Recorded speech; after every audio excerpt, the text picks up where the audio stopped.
Olá pessoal, tudo bem com vocês? Eu sou a professora Débora Marasca e hoje eu vou conversar com vocês um pouco sobre o assunto vocabulário ideal para a escrita da redação no Enem. Muitas pessoas eu tenho visto que ultimamente ficam inseguras na hora de produzir a sua redação, principalmente na hora de produzir a redação voltada para o Enem. Elas se sentem inseguras quanto ao uso da sua própria linguagem, porque no dia a dia utilizam uma linguagem informal, ou seja, cheia de gírias, de abreviações, enfim. No entanto, deveriam utilizar em um texto dissertativo argumentativo, assim como em outros tipos de textos, a linguagem padrão, ou seja, a linguagem formal. Professora Débora, tu poderia sim explicar pra gente qual a principal diferença entre a linguagem padrão e a linguagem informal? Sim. A linguagem padrão ou linguagem formal é aquela em que a gente utiliza em situações também chamadas formais, ou seja, quando a gente produz um texto para um concurso, quando a gente produz algum texto, algum documento no trabalho, enfim. E a gente utiliza também na linguagem oral, na fala, quando a gente vai fazer uma apresentação de um trabalho, enfim, qualquer tipo de situação formal que exija uma certa formalidade por parte da pessoa. Já por outro lado, a linguagem informal ou a não padrão é aquela que a gente usa para se comunicar com aquelas pessoas que a gente conhece, amigos, familiares, enfim. E aí a gente pode fazer o uso de gírias, de abreviações, palavrões, enfim.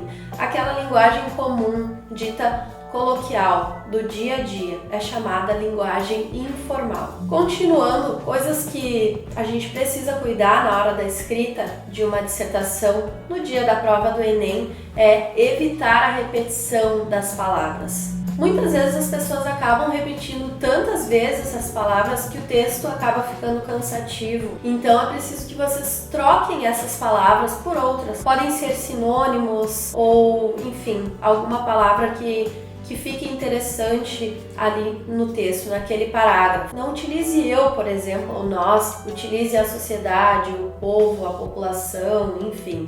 E evite principalmente repetir esse tipo de palavras, esses sujeitos, que as pessoas geralmente acabam fazendo a repetição desse tipo de termo. Outra coisa importante é utilizar as conjunções. As conjunções são muito importantes. São palavras muito importantes para organizar um texto dissertativo, argumentativo. O uso das conjunções em um texto deixa ele coeso e coerente. Isto é, quando eu digo coeso, é quando as ideias são interligadas de uma forma clara, de uma forma que dê algum tipo de sentido àquele parágrafo e àquele texto em geral. Por exemplo, pode dar algum sentido de tempo, de conclusão, de explicação, entre outros mais. E coerência é a gente conseguir entender aquela ideia, de forma que aquela ideia fique clara e objetiva. Professora Débora, poderia me dar alguns exemplos de conjunções que existem? Uma que eu gosto de usar bastante, principalmente para finalizar o texto, para concluir, que dá a ideia de conclusão, é o portanto. A gente também tem outras conjunções que são bem usadas.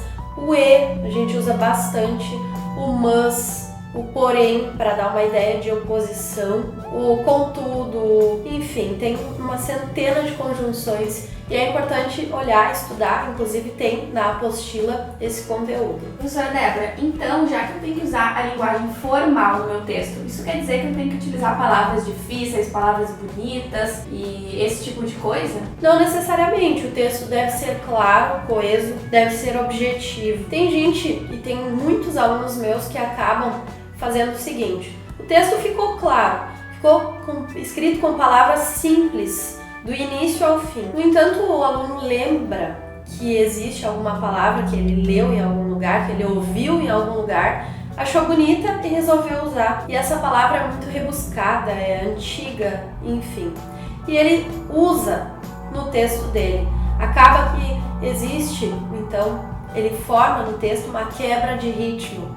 Ou seja, se ele usou no decorrer do texto só palavras simples, não há necessidade dele colocar uma palavra que ele mal saiba usar, uma palavra difícil.